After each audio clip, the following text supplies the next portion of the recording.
Hello everybody.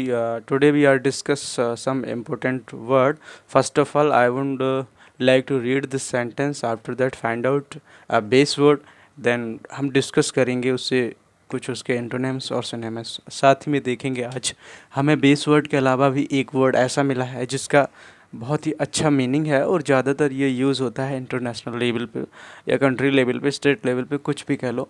और साथ ही तीसरा वर्ड भी मिला है जिसके दो सेंस होते हैं, आज उसको भी डिस्कस करेंगे। तो फर्स्ट ऑफ ऑल हम अपने सेंटेंस को रीड करते हैं और बेस वर्ड देखते हैं। और इस सेंटेंस में साथ ही साथ हम देखते हैं ग्रामर के पार्ट्स ऑफ स्पीच और उनको हाईलाइट करते हैं। हालांकि ग्रामर का सेपरेट सेशन चल रहा है, यदि आपने नहीं देखा है तो कमेंट सेक्शन में आपको लिंक मिलेगा। सबसे पहले जाके उन सेक्शन को देखें और सारे सेशन को देखें ताकि आपको जो माइन्यूट डिफ्रेंशिएशन होता है उनका समझ आपसे अच्छे से आपको आएगा। साथ ही साथ आपको कोई भी दिक्कत नहीं होगी इसमें। तो सबसे पहले इसमें से हमने एक वर्ड कोट किया है जो कि क्लस्टर है। क्लस्टर का मतलब होता है इकट्ठा करना, लोगों को इकट्ठा करना और वस्तुओं को इकट्ठा करना। और भी कई चीज़ों के सेंस में ये हो सकता है, आप किसी बेड़े को इकट्ठा कर लें या फिर कई सारे प्रोडक्ट को एक साथ रख लें। तो ये क्लस्टर वर्ड एक ऐसा होता है लोगों को इकट्ठा कर अपने काम को संचालित करना। जैसे कई सारे ऑर्गेनाइजेशन होता है, इंस्टीट्यूशन होता है, कॉलेज होते हैं, सोसाइटी होती है, इन सभी में लोगों का समूह होता है।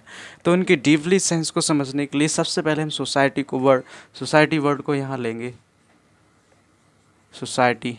सेकेंड वर्ड को हम ले लेते हैं यहाँ असेंबल, जो कि इलेक्ट्रॉनिक पार्ट से संबंधित है। बेसिकली जब हम कंप्यूटर को एक असेंबल करवाते हैं उस समय उसके कस्टमर की रिक्वायरमेंट के हिसाब से सामान को जोड़ के सिस्टम को तैयार किया जाता है। तो ये जोड़ना एक इलेक्ट्रॉनिक सेंस के पर्पज़ से यहाँ यूज़ किया गया। सोसाइटी हो गया, अब कलेक्ट हो गया,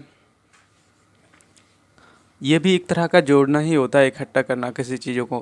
क्लस्टर, ये वस्तुओं का समूह होता है। एक वर्ड और देख लेते हैं जो पीपल के समूह से रिलेटेड होता है, जैसे ऑर्गेनाइजेशन।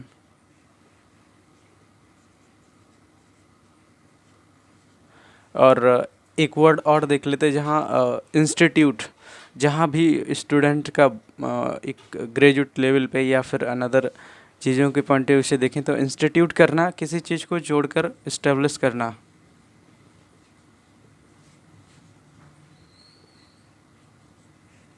इंस्टीट्यूट, इसमें हम कॉलेज को भी रख सकते हैं, लेकिन कॉलेज को रखना थोड़ा ऑक्यूपाई लगेगा क्योंकि आपको पहले ये सब चीज़ें रिलेट करना नहीं पता। आप धीरे धीरे से रिलेट करेंगे इन चीज़ों में और साफ माइंड आपका हो जाएगा। क्लस्टर हो गया, ऑर्गेनाइजेशन हो गया, इंस्टीट्यूट हो गया। एक वर्ड हम और इसमें मेंशन करेंगे जो कि ग्रुप जनरली यूज़ में आता है। ग्रुप आ गया। एक वर्ड और मेंशन कर देते हैं, पार्टी। और भी वर्ड इसमें हम ऐड कर सकते हैं, जैसे अलाइंस हो गया। कई सारे इलेक्शन के टाइम में पार्टियां अलाइंस करती हैं एक दूसरे से, एलाई हो गया, ये सारे। तो अब हम इसके कुछ एंटोनिम्स भी देख लेते हैं। जैसे सबसे पहला एंटोनिम्स होगा private. Private is equal to different alternative people का सीक्वेंस होता है। तो हम एक वर्ड और ले लेते हैं, अल्टर नेटिव। दूसरा वर्ड ले लेते हैं इंडिविजुअल। तीसरा वर्ड हम और ले लेते हैं, सेपरेट। इसमें और भी वर्ड ऐड कर सकते हैं, जैसे यूनिक हो गया आपका, यूनिक हो गया, इंडिविजुअल हो गया, अल्टरनेटिव हो गया, प्राइवेट हो गया। और भी इसमें ऐड कर सकते हैं। यदि आपको कुछ वर्ड रिकॉल हो तो कमेंट सेक्शन में ज़रूर मेंशन करें ताकि हम इसको आगे वाले वीडियो में मेंशन कर सकें सिमिलर वर्ड के साथ। साथ ही साथ देख लेते हैं पैंडेमिक वर्ड का क्या अर्थ होता है। पैंडेमिक का मतलब होता है पूरी दुनिया में, पूरी दुनिया, पूरी दुनिया में किसी चीज़ का, किसी बीमारी का, किसी रोग, दुनिया में रोग फैलना। वहीं एक वर्ड इसका अपोजिशन में और होता है जिसे हम एंडेमिक कहते हैं। Endemic is equal to half of this pandemic, क्योंकि इस शब्द से यह आधा है।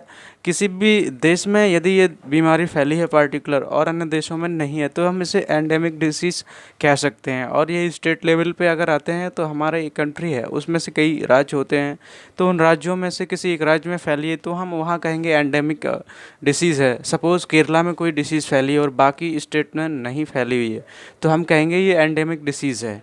पैंडेमिक नहीं कहेंगे, यार पूरी कंट्री में फैली हुई देन हम इसे पैंडेमिक की तरह ट्रीट करेंगे। अगला वर्ड यहाँ हमने देखा डिसीज़ है, जिसको हम यहाँ लिख लेते हैं disease word. And second word है माइन्यूट, या फिर आप इसको मिनट पढ़ेंगे तो मिनट का 60वां भाग मिलेगा आपको, मिनट का 60वां भाग मिलेगा। यदि आप इसको दूसरे सेंस में पढ़ रहे हैं तो फिर इस माइन्यूट का मतलब हो जाएगा डिफरेंट, बहुत सारा अंतर, एक सूक्ष्म अंतर अंतर हो जाएगा। जबकि अंतर के लिए एक वर्ड और दिया जाता है डिफरेंट, डिफरेंट वर्ड। ये बेसिकली बड़े से अंतर को डिनोट करता है, लेकिन ये बहुत सारे माइन्यूट से अंतर, जैसे पॉइंट लगा हो, ये पॉइंट लगा हो, इनके बीच में जो अंतर है वो माइन्यूट से अंतर को डिनोट करवाता है।